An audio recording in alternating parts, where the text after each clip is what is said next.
ఎన్నికల సందర్భంగా నాగర్గుల్కి రాగానే దాదాపుగా 3 గంటల నుండి పెద్ద ఎత్తున స్వాగతం పలుకుతూ వెంట నడుస్తూ భరోసా ఇస్తూ పెద్ద ఎత్తున గజమాలతో స్వాగతం పలికిన మా అన్న తమ్ముళ్ళకి మా అక్క చెల్లెళ్ళందరికీ చేతులు జోడించి నమస్కరిస్తున్నా. పేరు పేరున మీకందరికీ మనస్ఫూర్తిగా ధన్యవాదాలు.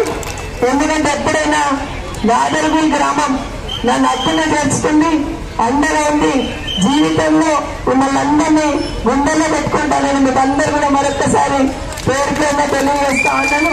మీ అభిమానం నిలబట్టలేదు. మీ అభిమానాన్ని కాపాడుకోవడానికే నిరంతరం పనిచేస్తూ ఉంటాను. గత 4.5 సంవత్సరాల నుండి చేసిన పని మీ ముందు పెడుతూ మరొక్కసారి మీ ఆశీర్వాదం కోరడానికి ఇక్కడికి రావడం జరిగింది. ఈరోజు గౌరవ ముఖ్యమంత్రి కేసీఆర్ గారి నాయకత్వంలో 30వ తారీఖు నాడు జరుగుతున్న ఎన్నికల్లో బీఆర్ఎస్ పార్టీ కారు గుర్తుపైన ఓటేసి గెలిపించమని మా అన్న తమ్ముళ్లను మా అక్క చెల్లెళ్ళందరినీ కూడా మనస్ఫూర్తిగా కోరుతూ ఉన్నాను.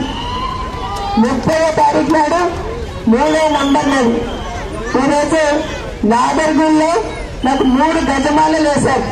3 గజమాలతోనే నా తమ్ముళ్ళందరూ నాకు ఈరోజు స్వాగతం పలికారు. 30వ తారీఖు సీరియల్ నంబర్ 3 డిసెంబర్ 3 నాడు కౌంటింగ్ అవుతుంది.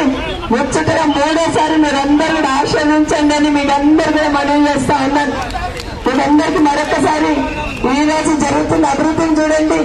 రాష్ట్రంలో కేసీఆర్ గారి నాయకత్వంలో జరుగుతున్న 9.5 ఏళ్ల నుండి జరుగుతున్న సంక్షేమ కార్యక్రమాలను చూడమని చెప్తా ఉన్నాను. కేసీఆర్ గారు వచ్చారు కాబట్టి, కేసీఆర్ గారు ఉన్నారు కాబట్టి ఈరోజు రైతు బంధు లాంటి కార్యక్రమాలు తీసుకొచ్చారు. కేసీఆర్ గారు ఉన్నారు కాబట్టి ఈరోజు రాష్ట్రంలో దళిత బంధు లాంటి కార్యక్రమాలు తీసుకొచ్చారు.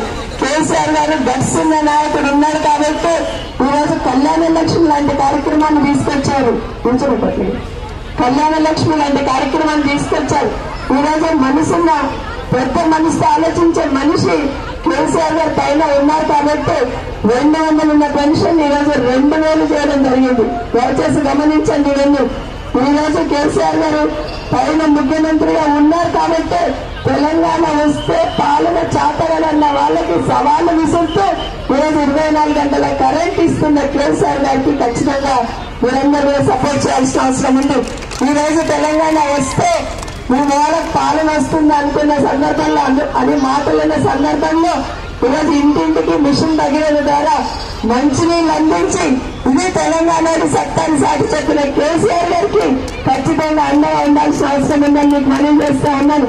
ఈరోజు కేసీఆర్ ఏం చేస్తున్నాడని అడుగుతున్న వాళ్ళకి కేసీఆర్ ఏం చెయ్యలేడని ముందు అడగాల్సిన అవసరం ఉంది. ఈ రోజు కేసీఆర్ గారు ఏ విధంగా 9.5 సంవత్సరాల అధికారంలో ఉన్నారు, అదేవిధంగా పైన మోడీ గారు కూడా అధికారంలో ఉన్నారనే విషయాన్ని మర్చిపోతున్నారు ఇక్కడ ఉన్న వాళ్ళందరూ. 9.5 సంవత్సరాల్లో మా ముఖ్యమంత్రి గారు కేసీఆర్ గారు ఏం చేశారో చెప్తాం. కానీ 9.5 సంవత్సరాల్లో బీజేపీ వాళ్ళు ఢిల్లీలో ఉండి ఏం చేశారని సమాధానం చెప్పాలి. నిన్ననే మోడీ గారు వచ్చారు, మన దగ్గరికి వచ్చిండు, మహేష్ మే వచ్చిండు, కూటుగూడమే వచ్చినాడు. ఏం చెప్పిపోయినాడు? ఏమైనా చేశాడా? ఏమైనా ఇస్తాను మాట ఇచ్చాడా? మళ్ళీ కేసీఆర్ని తిట్టడం, కేసీఆర్ కొడుకుని తిట్టడం, కేసీఆర్ బిడ్డను తిట్టడం, రావడం, మనల్ని తిట్టడం, పోవడం. ఒకరిద్దరు కాదు, ఇదే మహారాష్ట్రలో ఇదే తుక్కుగూడలో అమిత్ షా వచ్చిపోయిండు, ఏం చేసిండు? తిట్టిపోయిండు. మోదీ వచ్చిండు, ఏం చేసిండు? తిట్టిపోయిండు. కానీ మనకేమన్నా ఇచ్చిండు? రాష్ట్రానికి అంటే ఏమీ లేదు. గుండు సున్నా వచ్చిన వల్ల తిడతాడు, సున్నారంటూ పోతాడు. కానీ ఒక్కసారి ప్రజలందరూ గమనించాలి. ఓటు వేస్తున్నప్పుడు ఆ పార్టీ ఏం చేస్తుందని కూడా ఆలోచించాల్సిన అవసరం ఉంది. ఈ రోజు మన దగ్గర 2000 పింఛన్ ఇస్తున్నాం కదా, అదే మోడీ గారు రాష్ట్రంలో గుజరాత్ లో 700 రూపాయల పెన్షన్ ఇస్తున్నారు. మరి కేసీఆర్ గొప్పనా, మోడీ గొప్పనా? ఒక్కసారి ఆలోచించమని మిమ్మల్ని అందరినీ కూడా కోరుతా ఉన్నాను. ఈ రోజు రాష్ట్రానికి రావాల్సిన ఎన్ని ఆపేసి ఒక్క మాట 3 రోజుల నుండి మీరు చూస్తా ఉన్నారు టీవీలలో. రైతులకి 24 గంటల కరెంట్ ఉచితంగా ఇస్తానని కేసీఆర్ గారు చెప్తే బోర్ మోటార్లకు మీటర్లు పెట్టమన్నారు మోడీ గారు. మరి మోటార్లకు మీటర్లు పెట్టమన్న మోడీ గొప్పనా, 24 గంటల కరెంట్ ఇస్తున్న కేసీఆర్ గారు గొప్పనా? ఒక్కసారి ఆలోచించమని కోరుతా ఉన్నాను. ఇంకో పార్టీ వాళ్ళు చెప్తారు, కాంగ్రెస్ పార్టీ వాళ్ళు 3 గంటల కరెంటు కావాలి. మరి 24 గంటల కరెంటు ఇస్తున్న కేసీఆర్ గొప్పడా, 3 గంటలు చాలంటున్న కాంగ్రెస్ అని గొప్ప? ఒక్కసారి ఆలోచించమని మిమ్మల్ని అందరినీ కోరుతా ఉన్నాను. ఇట్లా చెప్తే ఎన్నో కార్యక్రమాలు ఈ రోజు ఈ రాష్ట్రానికి పెట్టుబడులు 2 వల్ల వస్తున్నాయి.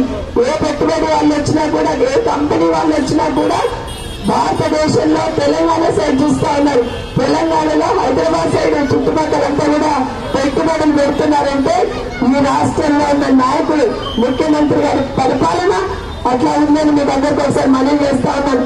24 గంటల కరెంటు, మంచినీళ్ళకి సమస్య లేదు, శాంతి భద్రతలు అదుపులో ఉండి ఈరోజు ఎక్కడ ఇబ్బంది లేకుండా ఉన్న తరుణంలో ఒక విజన్ ఉన్న నాయకుడు ఉన్నారు కాబట్టి ఈరోజు ఇక్కడికి పెట్టుబడులు వెళ్ళా వస్తున్నాయి. పెట్టుబడులు కంపెనీలు ఏర్పాటవుతున్నాయంటే దాని వెనకాల ఉద్దేశం ఇక్కడ చదువుకున్న పిల్లలకి ఉద్యోగాలు కల్పించాలని. అయ్యా మోడీ గారు, మీరు గతంలో మాట ఇచ్చున్నారు. ఆ రోజు నోట్ల రద్దు కార్యక్రమం చేసినప్పుడు నేను నోట్ల రద్దు చేస్తున్నా, నల్లధనాన్ని తీసుకొస్తా, ప్రతి రైతు అకౌంట్ లో 15 లక్షలు వేస్తారన్నావు. ఏమైంది మాట అడుగుతున్న ఎన్నికల సందర్భంలో నిన్న వచ్చిపోయారు కదా.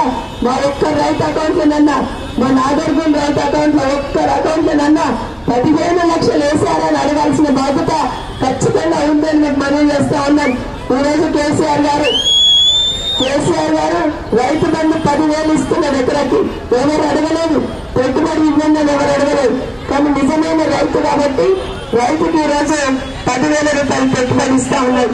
ఇది కూడా సరిపోదు, ఇంకా పెంచాలని రేపు 3వ ముఖ్యమంత్రి కావడం పక్కా. కేసీఆర్ గారు ముఖ్యమంత్రి కాగానే 10,000 రైతు బంధుని 16,000 చేయబోతున్న విషయాన్ని దయచేసి రైతులందరూ గుర్తుపెట్టుకోవాలి. ఈరోజు పింఛన్ ఉంది, 2,000 పెన్షన్ ని 5,000 చేస్తానని మాట ఇచ్చినారు కేసీఆర్ గారు. 2,000 పెన్షన్ తీసుకుంటున్న వాళ్ళందరూ కేసీఆర్ గారికి ఓటేసి 5,000 పెన్షన్ తీసుకోమని ఒకసారి గుర్తు చేస్తా ఉన్నాను. ఈరోజు వికలాంగులకి 6,000 ఇస్తానని, ప్రతి డాక్టర్ మహిళకి నెలకి 3,000 రూపాయలు ఇవ్వాలని నిర్ణయం తీసుకున్న కేసీఆర్ గారికి మా మహిళా సోదరులందరూ ఓట్లు వేయండి, వేయించండి. ప్రతి నెల 3,000 రూపాయలు మీ అకౌంట్లలో వేయడం జరుగుతుందని మనవి చేస్తా ఉన్నాను. అన్నిటికన్నా ముఖ్యంగా గ్యాస్ మోడీ గారు, ప్రధానమంత్రి గారు చాలా సార్లు విన్నవించుకున్నాం. మరి నిన్న కూడా మన దగ్గరకు వచ్చారు. నిజంగా ప్రజల మీద ప్రేమ ఉంటే మోడీ గారికి మా ప్రజలందరి తరఫున ఒకటే విజ్ఞప్తి, నిజంగా మీకు ప్రేమ ఉండుంటే ఈరోజు మీరు ఓట్లు అడగడానికి వచ్చారు కదా. మరి మా మహిళా సభ్యులు మంది పడుతున్న ఇబ్బంది గ్యాస్ సిలిండర్ ద్వారా తక్కువ చేసి ఓట్లు అడిగితే బాగుండేదని ఒకసారి గుర్తు చేస్తూ, కానీ కేసీఆర్ గారు ఒక చెప్పమన్నారు, 400 రూపాయలకే గ్యాస్ సిలిండర్ ఇస్తాను, నా మాటగా కింద చెప్పరండి అమ్మ అన్నారు. ముఖ్యమంత్రి కావడం పక్క, ముఖ్యమంత్రి కాగానే 400 రూపాయల గ్యాస్ సిలిండర్ ఇవ్వడం బీఆర్ఎస్ పక్కా ఇస్తుందని మీకు అందరికీ మనవి చేసుకుంటూ ఇలా చెప్తుపోతే చాలా కార్యక్రమాలు. వైట్ రేషన్ కార్డు ఉన్న వాళ్ళందరికీ సన్నబియ్యం ఇవ్వాలని, అదేవిధంగా ప్రతి వైట్ రేషన్ కార్డు ఉన్న వాళ్ళకి 5 లక్షల బీమా సౌకర్యం చేయాలన్నది కేసీఆర్ గారి ఆలోచన. ఇవన్నీ ఎక్కడైతే ఈ రోజు మన దగ్గర జరుగుతున్న అభివృద్ధి చూసుకోండి. గతంలో ఎట్లా ఉంది, ఇప్పుడు ఎట్లా ఉంది. బాలాపూర్కి వెళ్ళి మొదలు పెడితే, బాలాపూర్ చౌరస్తాకి వెళ్ళి మొదలు పెడితే నాగర్గుల్ దాకా ఎట్లా వస్తున్నాం అనేది దయచేసి గమనించమని కోరుతా ఉన్నా. గతంలో ఉన్న ఇరుకు రోడ్డు, రోడ్డు దిగుతూ రోడ్ ఎక్కుతూ సింగిల్ రోడ్ మీద మీరు ఏ విధంగా ఇబ్బందులు పడ్డారు. ఈ రోజు అక్కడి నుండి ఇక్కడి వరకు దాదాపుగా 24 కోట్లు ఖర్చు పెట్టి రోడ్డు లైట్లు వేసుకొచ్చిన విషయాన్ని గమనించి సబితమ్మ ఏం చేసిందన్న వాళ్ళకి నాగర్గుల్ రోడ్ చూడండి అని చెప్తున్న విషయాన్ని గుర్తు చేస్తా ఉన్నాం. ఇంకా చాలా చేయాల్సింది, చేయడానికి మరొకసారి మీరు అవకాశం ఇవ్వమని మీరందరూ కూడా 30వ తారీఖు నాడు 3వ సీరియల్ నెంబర్ మీద కారు గుర్తు మీద ఓటేసి వేపించి గెలిపేయమని మీకు అందరికీ కూడా మనస్ఫూర్తిగా కోరుతూ, జై తెలంగాణ, జై కేసీఆర్, కారు గుర్తుకే మనవి చేసుకుంటూ మీరందరూ కారు గుర్తుకు 3వ నంబర్లో కేసీఆర్ గారి గుర్తు కారు గుర్తు, సమితమ్మ గుర్తు కారు గుర్తు, కారు గుర్తు ఉంటుంది, నా ఫోటో ఉంటుంది కారు గుర్తు పక్కన, నా ఫోటో తీసి మీరందరూ కూడా కారు గుర్తు కోటేసి గెలిపించమని కోరుకుంటూ, జై తెలంగాణ, జై కేసీఆర్, కారు గుర్తుకే. మా అక్క చెల్లెలు చెప్పాలమ్మా గట్టి ధైర్యంగా చెప్పండి, జై తెలంగాణ, జై కేసీఆర్, కారు గుర్తుకే. ఇది కూడా చక్కగా మూగజీవి కూడా మంచిగా తిండి కూర్చున్నారు. ఇది కూడా మనం సపోర్ట్ చేసింది. మన ప్రియతమ నేత సబితా ఇంద్రారెడ్డి గారు మరియు నాగర్గులకు సంబంధించిన బీఆర్ఎస్ నాయకులు, మహిళా మనులు, సోదరిమణులకు అందరికీ ధన్యవాదాలు. ఇదే విధంగా మన 30వ తారీఖు 3వ గుర్తు మీద బీఆర్ఎస్ పార్టీ జై తెలంగాణ.